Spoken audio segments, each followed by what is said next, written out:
The film opens in Australia and is set in the bleak year 2053.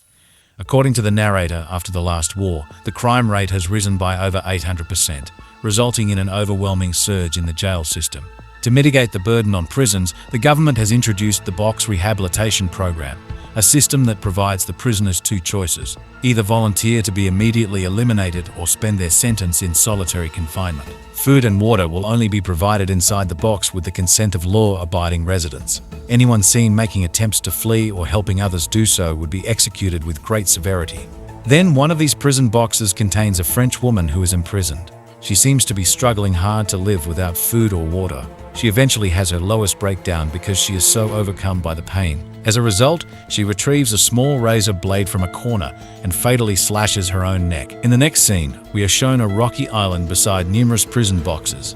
There, a girl and a young boy are seen playing with a rubber ball. Shortly after, the ball hits one of the boxes, causing prisoner 371 and 13. It appears as though someone attempted to type lead, but had to pause in order to restore awareness. As she wakes up, she finds her hands and legs tied with ropes.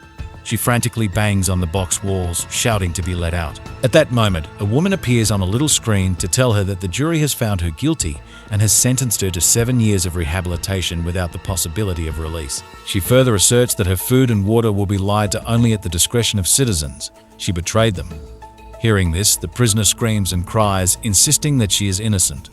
The following day, prisoner Le wakes up and waves her food container to request some water, but there is no one around to respond. After that, she begins to check every box in the hopes of discovering a way out, but she gets shocked every time she touches one. Time makes survival even more difficult. Meanwhile, in the other prison box, we see prisoner 1E355-58 searching for an escape way. While inspecting, she inadvertently triggers an alarm, causing a red light to flicker.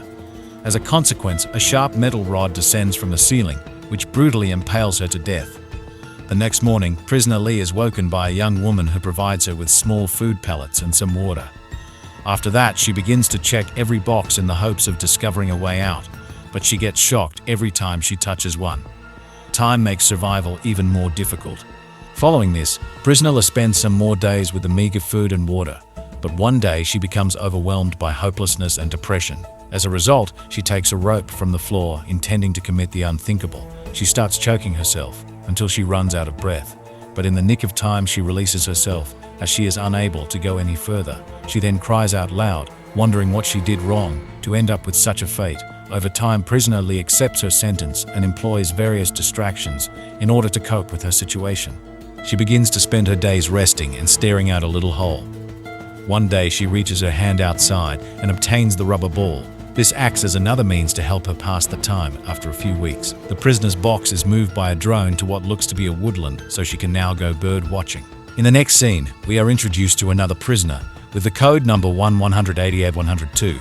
He has a 5-year sentence and has already served half of it inside the box. After spending 2.5 years there, he has come to accept that being confined there is justifiable due to the consequences of his past actions.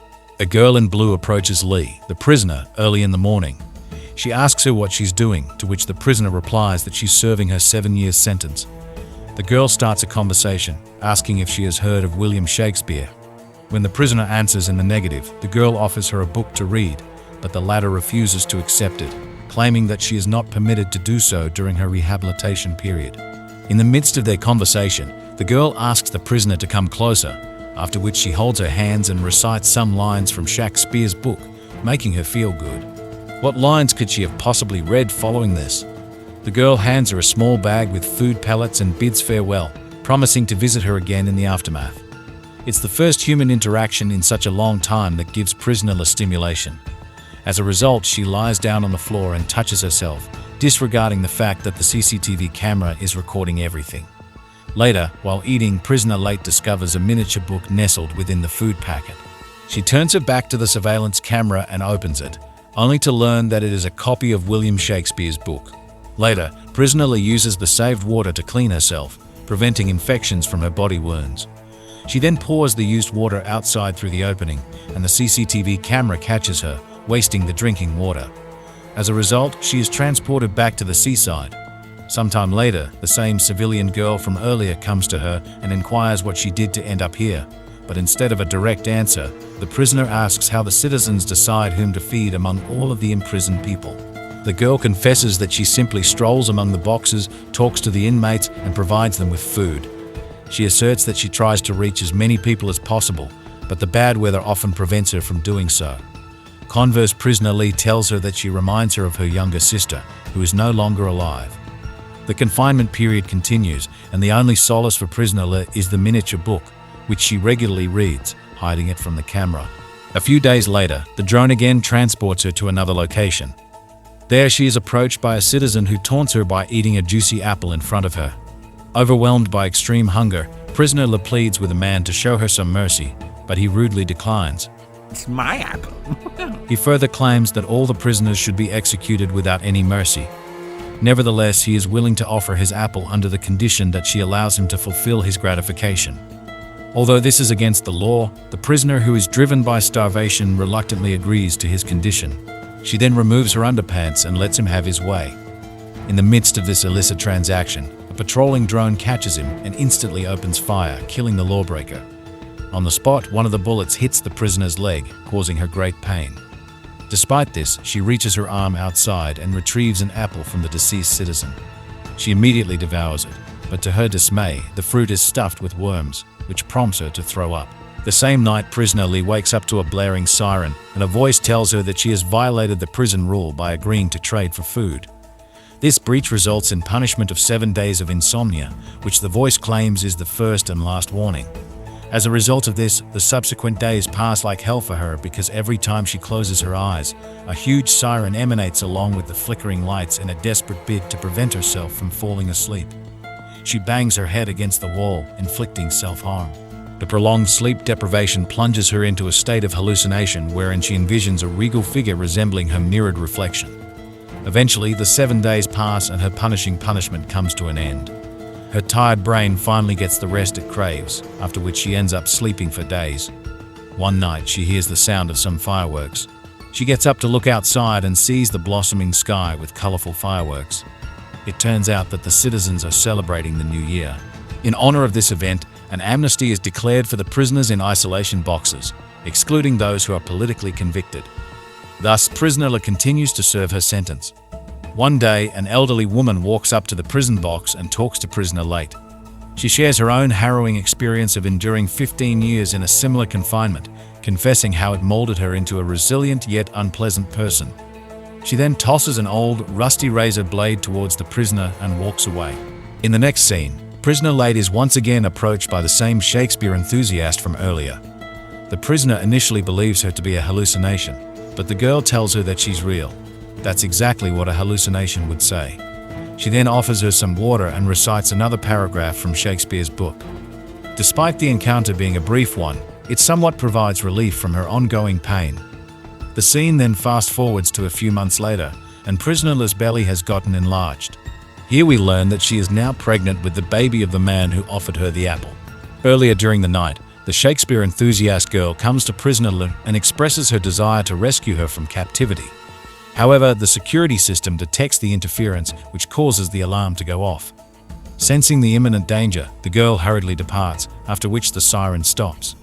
The following morning, a citizen comes to prisoner Lee and asks if she wants mercy.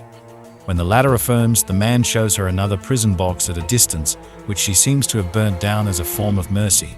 Seeing this, she refuses to accept such mercy, opting to continue her miserable existence instead. As a few more months pass, prisoner Lee experiences the onset of labor after enduring the pain for a long while. She ultimately manages to give birth to her baby inside the box. As soon as she holds the baby in her arms, she feels so happy that she forgets the pain that she has been suffering for years. However, her happiness is short-lived because the security system immediately senses an extra soul in the chamber. As a result, it releases a gas that acts as an anesthesia, rendering her unconscious by the time she regains her consciousness. Her child is already gone, which prompts her to cry frantically, screaming to have her baby back. However, as usual, her pleas go unanswered. At one point in time, prisoner Lee's box is hit by the sea waves as well as a rainstorm, due to which the water begins to fill in it. As the chamber gets soaked, she starts shivering out of cold. In addition, the security system malfunctions due to water, so it perceives her presence as a violation of the confinement. Consequentially, the authorities from outside, who are completely unaware of the real ordeal, issue a warning that if the interference is not cleared within a few seconds, the prisoner will get exterminated. With the countdown underway, the prisoner struggles against drowning in the rising water.